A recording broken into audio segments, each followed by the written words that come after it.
Hello and welcome to Keys to the Market with RaciaSellsHomes, Realtor at the House Store. Today we're going to talk about a buyer key and a seller key. So whether you are looking for your first home, you're selling, you're investing, or any part of the real estate process, there's one topic that people are just kind of afraid of, and that's the legal side.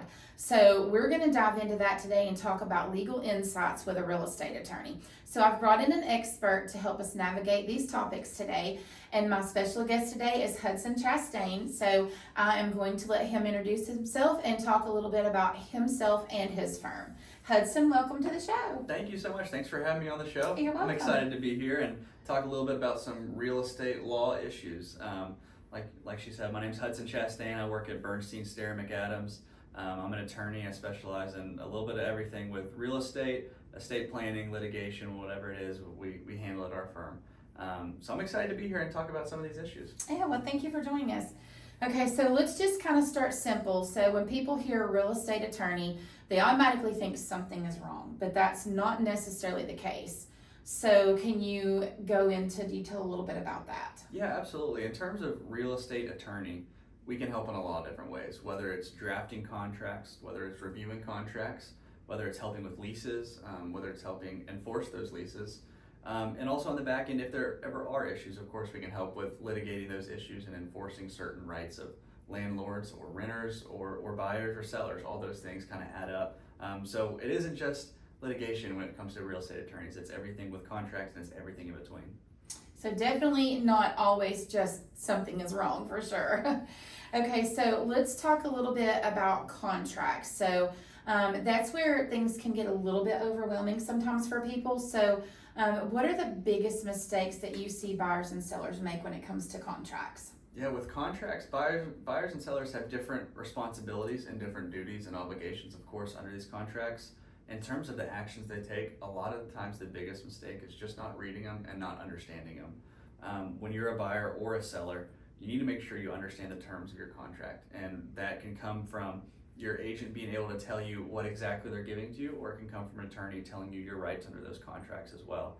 Whenever you're going to buy or sell a home, you need to make sure that you understand what you're agreeing to. Yes. And what you're telling the people that you're selling it to. We see a lot of issues that come up with disclosures, and we see a lot of issues that come up with certain representations that maybe a seller is making to a buyer.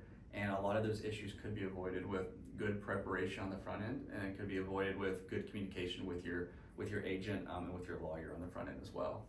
That's very true. And if you are going over documents and you don't understand something in them, always reach out to your real estate agent.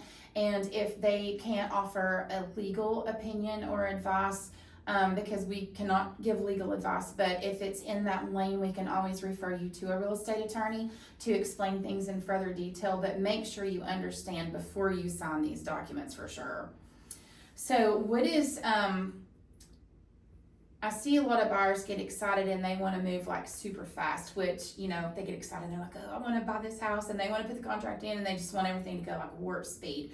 So what happens when they get in that mode and they don't have the right team put together? A lot of different issues can come about. We can have issues from the realtor's perspective of it. We can have legal issues.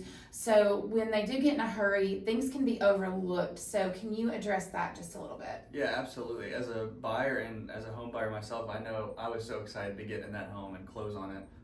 But at the same time, the timelines are good for a reason. The timelines allow your agent to do the work they need to do. They allow you to understand what contracts and terms you're agreeing to.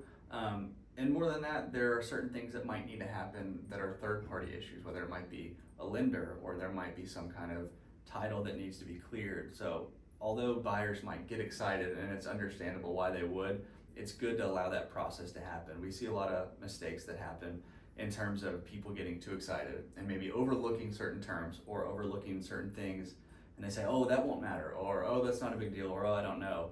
And those three answers turn into a lot of issues. And so it's good to make sure you know what you're talking about, and that you know all the things that are going on. Yes, absolutely. And I know sometimes we see, one of the biggest areas we see when people get a little overly excited is like with their home inspections. You know, they just want to rush through, and then they just want to navigate quickly, but what we need to all understand in the process of that is there's not only things that need to be taken into consideration on the buyer side, but also the seller side.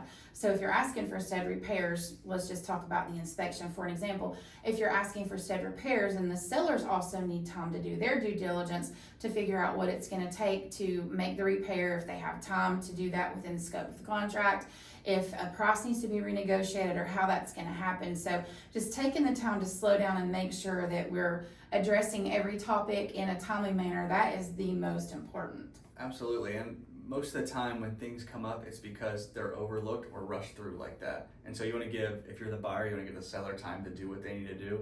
And if you're the seller, you need to make sure that when it comes to what the buyer's asking, it's communicated well and it's understood what the timeline will be. Yes, exactly. That is so important. Okay, so moving on a little bit from that, let's talk about closings. What should people expect when they get to that stage from the legal standpoint? Yeah, once you get to the closing in terms of legal documents, there's going to be a lot of documents, and there's going to be a lot of disclosures, and there's going to be a lot of representations, and I'm sure you add on top the stuff that you might do with the lender, there's going to be even more documentation. So from my perspective, be ready for some documentation, be ready for some papers to be in front of you, and it really goes back to the same thing. It might be overwhelming, that stack of paper you get, but make sure you understand each and everything, because each paper that you're getting is agreeing to something. It's a legally binding contract, and you're agreeing and or you're representing to someone that there's a condition of your property, or there's a condition of what you might act. And so you want to make sure that you understand before you sign, make sure it's before you sign, not after, that you know what you're signing. We see a lot of issues where people signed it and they bring it in and they say, well, I don't know what was going on here. I didn't know what it meant. And that should never happen. If that's how you feel and if that's your understanding, it's completely reasonable, because there's a lot of things going on. But just make sure you ask those questions and bring that before you sign it, not after. Yes, absolutely. Because the time to have the questions is before. Mm-hmm. Because if you've already signed the document not understanding, then that creates a whole new set of issues that we have to navigate too. So let's talk a little bit about just a couple of the documents. So part of the, and I know you can handle closings as well, so you're going to have a lot of knowledge in that side of it. So a couple of the things that kind of come to mind, the real estate transaction from that part of it, would be making sure that the title is clean, that there's not any liens on the property, that everything is in compliance with state laws, and that everything matches what was agreed upon in the final closing documents. So can you kind of break those down and talk about how we can make sure those things are what they should be? Yeah, absolutely. So with the title is the most important thing, of course, that's being transferred, because that gives your legal ownership to that plot of land or that house or whatever it might be. Make sure you understand what your title is before you get this transaction. If you're the seller, of course, make sure that, if you are someone that bought this house or this property with someone and you're no longer with them or they're no longer around, it's good to make sure that you know that going into it. And it's good for your agent and it's good for your lawyer to know if there's a party that is on these documents that's no longer involved, why they're not involved. Whether it might be for a certain reason, it's still important for your agent to know all that information. And what we do in terms of the title is, we do some research on the chain of title, which means who's owned it before, who owns it now, which is hopefully the seller at that point.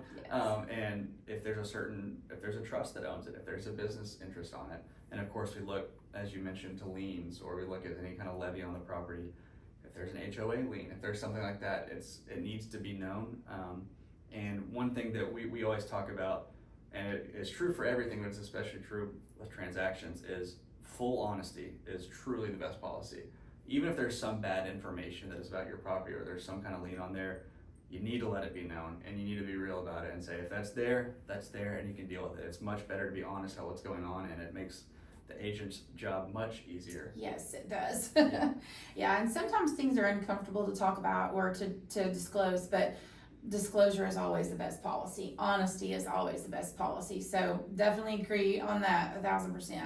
So as far as compliance with state laws, what degree are the documents looked at closing to make sure that everything is in compliance with state laws? Yeah, absolutely. I mean, our goal and the agent's goal and whoever you're working with, their goal is always going to be every document always in compliance with state law.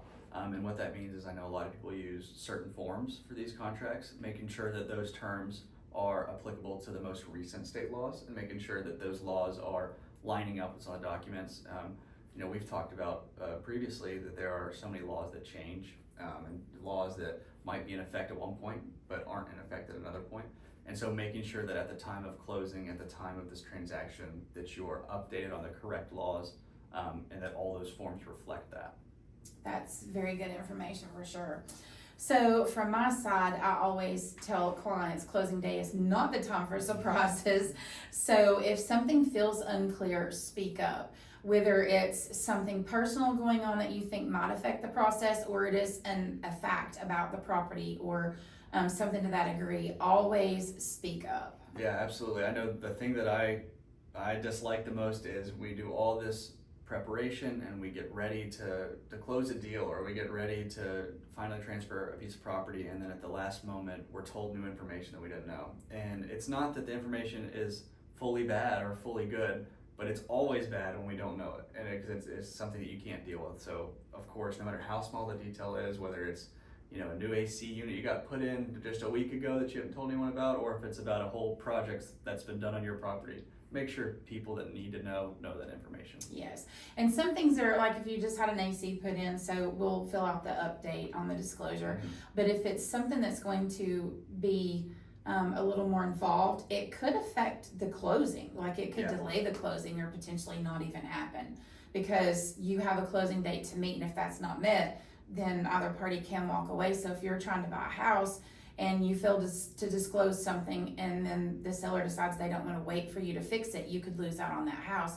And vice versa. If the seller hasn't disclosed something, then the buyer could walk, and then the seller has to start all over to find a new buyer again. So it is extremely important to always disclose anything like that. And it's important to remember too that it might feel like a small detail and say, well, it doesn't matter, but that does open you up for potential lawsuits, and it opens you up to failure to disclose or bad representation. These things that you might not think it matters, but once you give it to your professional that deals with this, they say, oh, that really would matter. It might impact your closing. And then on the back end, it might lead to a lawsuit. So it's definitely something that you want to always be transparent about and make sure that the people that need to know get that information truly. Yes, always disclose. Okay, so let's switch gears for just a little bit. So for sellers, are there legal risks that they should especially be aware of? For sellers, in terms of specific legal risks, it's always good to know about your property. We've seen some certain issues that happen where a seller, as we're talking about, might disclose everything that they know and say, do it the best of their ability. But there's things in the past that have happened that they either kind of knew about or didn't know about that impact the value of the property. So I guess you got to look backwards a little bit for that seller, and this is good advice for buyers that might become sellers eventually. Make sure you know what you're buying. Make sure you know the full extent of your property's history, because sometimes if you get down the road and you're a seller after you're a buyer, the previous seller might have had stuff on that property that you weren't aware of, and if you just kind of asked a few more questions, you could have found out. It's good information for sure. So if sellers are wondering, this is my always go-to, if they're wondering if they should disclose something, I say disclose. Do it. If you're ever wondering or questioning, disclose it. Yeah, and if you're really questioning it and you really need some advice, of course, come to one of us and we can talk it out and we can figure out what's the best plan for you, but always err on the side of, at minimum, telling your agent or your lawyer and let them help you out. And that will definitely avoid a lot of issues down the road for sure. Okay, so before we wrap up, what advice would you have for anyone entering the real estate market right now? Yeah, I mean, I would say I have two pieces of advice. The first is always use an agent, always use a realtor, because it is a specialized profession and something where when you have someone on your side that has been in the business for a long time, been in the area, they can help you and they can give you benefits that you wouldn't have on your own. And the second one is, whether you're a buyer or seller, I want everyone to know that the contracts you're signing are legally binding documents. And I know we've kind of harped on knowing the conditions and knowing the terms in those, but it really is so important, because what you're signing and what you're agreeing to is a legally binding document. And what that means is it can be enforced. And there's terms in there that might lead to litigation, or there's terms in there that might lead to an obligation on someone to do something you weren't expecting to do. So going into it with that perspective of knowing that it's legally binding, that is set in stone once it's signed, it can really help you approach the transaction the right way. That is great advice. And I know from the real estate side of it, one of the biggest issues that I personally have seen and encountered is the dates, the deadlines. They just are not taken as seriously sometimes as they should be, but those dates are just as important as anything else in that contract. Absolutely. We've seen contracts that don't go through from missed dates, and it's a shame when you have everything lined up and you've had people work hard to get the right place with the right buyer or seller, and then because of a missed deadline, it doesn't work out. And it's important to know those dates and to recognize that they are enforceable. And it might feel like, 30 days or 60 days, like it's not a suggestion. That it might feel like it, but it's very much a legally binding term. Yes, it is. And that's in our contracts that we use from the state. It's written in, and there's even a paragraph that goes into great detail about the dates and what's considered a holiday and a rollover date. So, I mean, even knowing that extra paragraph's in there, that just lets you know how important dates can be in that contract. So, okay, that was all great information. Is there anything else just in general that you think that the viewers should know? I mentioned it, but I would say it again, truly reach out to an agent. It's going to be worth your time, and it's going to be worth knowing that you have someone that's done it before in your corner. And if you ever need any help, if you ever need any clarification, get it before you sign. That's the biggest piece of advice I could give, is do it before you sign. Absolutely.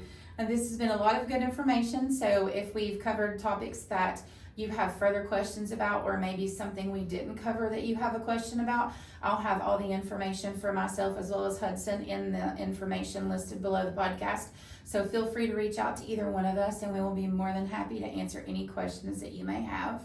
And Hudson, thank you so much for being on the show today. Yeah, thank you for having me. I appreciate it. Yeah, thanks. All right, so just remember, if you or anyone you know is looking to buy or sell a home, Racia Lawson, Realtor at the House Store, where every move matters.